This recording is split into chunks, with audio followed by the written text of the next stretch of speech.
the 3rd of January 2026, 3:17 a.m. Caracas, Venezuela. The sound of helicopters cutting through the darkness, air defense systems going dark across the capital, special operations forces rappelling onto a fortified compound in the wealthiest neighborhood of a collapsing country. By 4:30 a.m., Venezuelan President Nicolás Maduro and his wife are on the USS Iwo Jima, an American warship in the Caribbean. By 6 a.m., President Donald Trump is announcing to the world, Operation Absolute Resolve was a success. The official story? Drug charges, narco-terrorism. Bringing a criminal dictator to justice in New York. But let me tell you what they're not saying on CNN, Fox News, or anywhere else. This wasn't about drugs. It never was. This was about oil, China, and the biggest resource grab since Iraq. Today, I'm breaking down what really happened, why it happened now, and what comes next. Because the media is feeding you the Disney version, I'm giving you the real story. But before we dive in, if you want the truth behind geopolitical events the mainstream won't touch, hit that subscribe button. Because what happened in Venezuela this week is just the beginning. Let's go. What happened? The Operacio. Let me paint the picture for you. For months, the Pentagon had been positioning assets off Venezuela's coast. Aircraft carriers, amphibious assault ships, submarines. Since August 2025, the US military had been building up the largest naval presence in the Caribbean since the Cuban Missile Crisis. The official reason? Counter narcotics operations. They even struck a few alleged drug boats in international waters to sell the story. Over 100 people killed in these strikes, by the way. But that was just the cover. Then came December 2025. A CIA strike inside Venezuela, hitting a dock area in La Guaira allegedly used for drug trafficking. Testing Venezuelan air defenses, measuring response times, rehearsal. Fast forward to the 3rd of January 2026, 3 a.m., US airstrikes across 4 Venezuelan states: Caracas, La Guaira, Miranda, Aragua. Air defense systems neutralized, communications jammed. Venezuela was blind and deaf.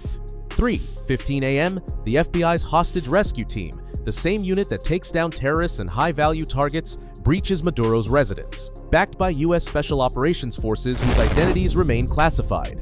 4:30 a.m., Maduro and his wife Celia Flores are extracted by helicopter to the USS Iwo Jima, waiting offshore. 6:00 a.m., Trump holds a press conference comparing the operation to the Soleimani strike, the assassination of Iran's top general in 2020. By Sunday morning, Maduro is in federal custody in New York, awaiting arraignment on drug trafficking charges filed by the Southern District of New York back in 2020. The entire operation took less than 4 hours. No American casualties. Minimal Venezuelan military response. Surgical. Overwhelming. Successful. The official story?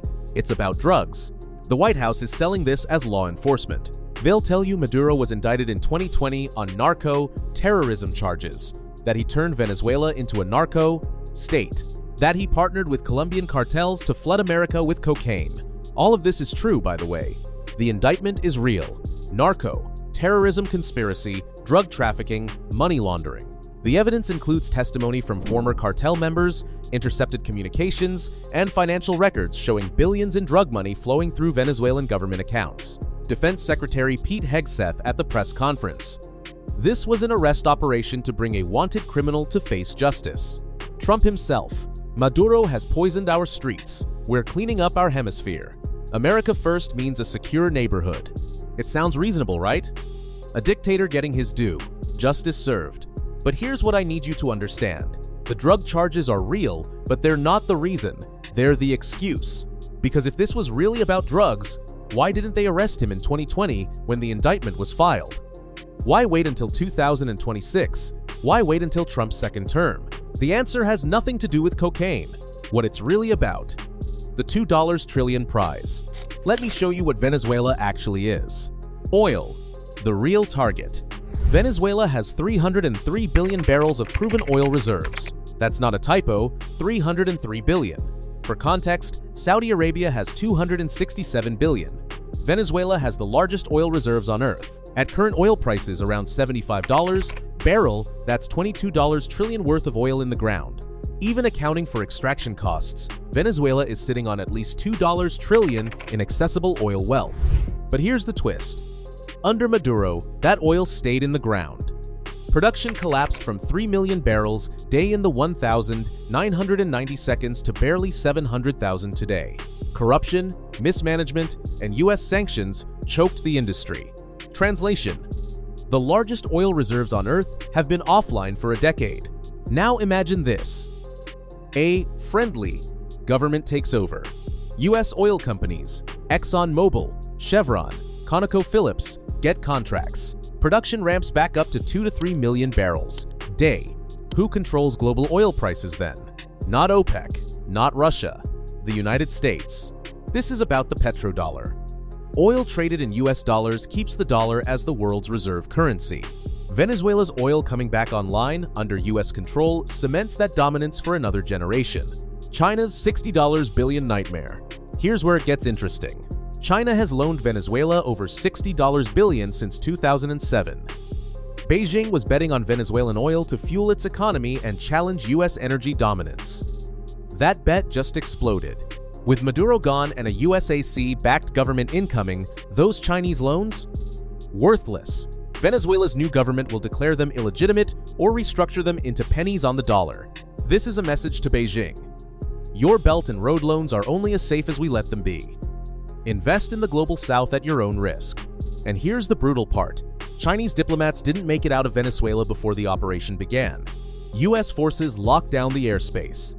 Beijing's ambassador was trapped in Caracas during the raid. That's not an accident. That's a power move. Lithium and rare earths. The AI war. But wait, there's more. Venezuela has massive lithium deposits, ISFN, critical for electric vehicle batteries. Coltan reserves, essential for smartphones, AI chips, military tech. Gold worth an estimated $500 billion. Right now, China dominates rare earth processing. Over 80% of global supply runs through Chinese facilities. The US needs an alternative. Venezuela's mineral wealth could break China's stranglehold on critical materials. The same materials needed for AI development, advanced weapon systems, and the tech race of the 21st century. So when Trump talks about cleaning up the hemisphere, he's not talking about drugs. He's talking about resources, about making sure China doesn't control the future. The timing. Why now?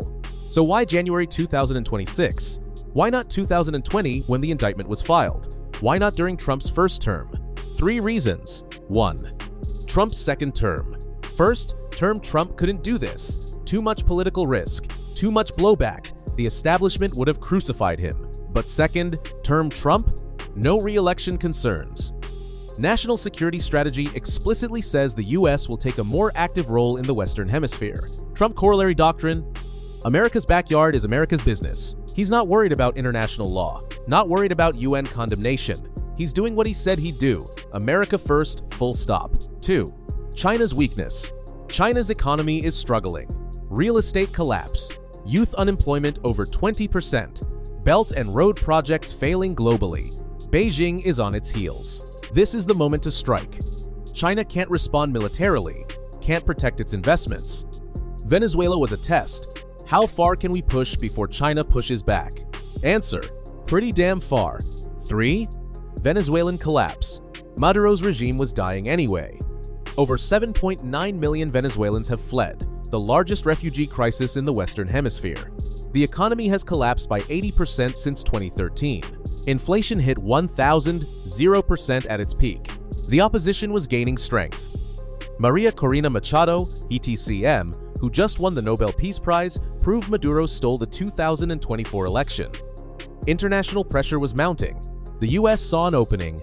Act now, install a friendly government, and frame it as liberation rather than invasion.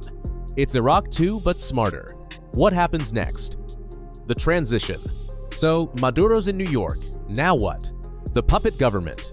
Maria Corina Machado will likely be installed as interim president. She's already backed by the US, already has international recognition as the legitimate election winner, already supports American intervention. She'll do 3 things immediately. Invite US military bases for security and stabilization. Renegotiate oil contracts, giving US companies favorable terms. Declare Chinese loans illegitimate, wiping out $60 in Beijing's leverage. Venezuela becomes a US client state. Think of it as Iraq, but with better PR. The oil rush. ExxonMobil is already licking its chops. They've been in legal battles with Venezuela for years over nationalized assets. They're owed $12 billion in arbitration awards. Chevron, ConocoPhillips, and others will follow. Billions in investment will pour in. Production will ramp up. Within 2 to 3 years, Venezuelan oil floods the market. OPEC's influence weakens. Russia loses leverage. The US controls global energy again. Military presence. US bases are coming. Mark my words. Within 6 months, there will be a temporary US military presence for stabilization. That presence will never leave, just like it never left Iraq, Afghanistan, Germany, Japan, South Korea, or the 800-plus bases America maintains worldwide. Venezuela is 3 hours from Florida. Control Venezuela. Control the Caribbean. Control the Caribbean. Control drug routes, migration, and South American politics. It's strategic dominance disguised as humanitarian intervention. Global implications. The message. This operation sent shockwaves far beyond Caracas. Message to Iran. Trump compared this to Soleimani's assassination for a reason. He's telling Tehran, we can reach you. Anytime, anywhere. Iran's leaders are watching a president get snatched from his home and flown to New York in chains. If we can do that to Maduro, we can do it to them. Message to Latin America. Every left-wing government in the region just got the message. Challenge US interests at your peril. Nicaragua's Daniel Ortega? Sweating. Bolivia's socialist government? Nervous. Cuba? Already isolated, now terrified. This is the Monroe Doctrine on steroids. The Western Hemisphere is ours. Step out of line, and you're next. Message to China. Your investments aren't safe, your loans aren't safe, your global ambitions aren't safe. China spent 2 decades lending billions to developing nations through Belt and Road. The US just showed those loans can be erased overnight with one military operation. Every country that borrowed from China is watching and wondering if they're next. The verdict. Colonialism with better pream. Here's what I believe. This wasn't law enforcement. This was regime change. Regime change for oil, for resources, for geopolitical dominance. The drug charges are real, but they're cover. A legal fig leaf for what is, in practice, an invasion. We didn't send 50,000 troops like Iraq. We sent 200 special operators and called it an arrest. It's smarter, it's cleaner, but it's still conquest. Venezuela has $2 trillion in resources. The US just seized them. Not through negotiation, not through diplomacy, through military force. And you know what? It worked. Maduro's gone. China lost billions. American oil companies are celebrating. And most Americans will never question it because he was a drug dealer. The US learned from Iraq and Afghanistan. Don't occupy, don't nation, build. Just decapitate the regime. Install a friendly government, take the resources, and leave. It's the new American imperialism. And it's more efficient than ever. The question isn't whether this was right or wrong. The question is, who's next? Because I promise you, this is just the beginning. So here's my question for you.